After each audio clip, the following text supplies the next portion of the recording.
C'est une aubaine, oui, parce qu'effectivement, on a aujourd'hui un baril Urals, donc la marque de référence de pétrole russe, qui frôle les $100 le baril, alors qu'il était vendu à largement moins de $50 le baril il y a encore quelques jours, après la remise que les Russes consentaient sur la vente de ce pétrole.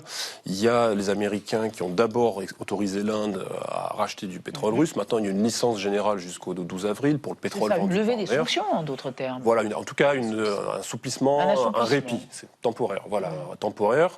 Ceci étant dit, c'est évidemment de l'argent frais qui va rentrer en plus, mais ça ne va pas, comment dirais-je, changer complètement de modèle économique en Russie, parce que les recettes pétrogazières dans le budget fédéral représentaient environ 22% l'an dernier. C'est plus les 40 ou 50% que ça rapportait il y a quelques années. Donc ils ont réussi à se sevrer en partie de cette dépendance.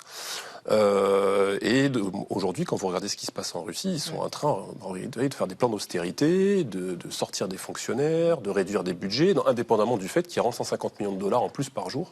Grâce à ça. Voilà, donc ce que je veux dire, c'est que conjoncturellement, il y a un répit, mais structurellement, l'économie russe fait face à des défis plus importants.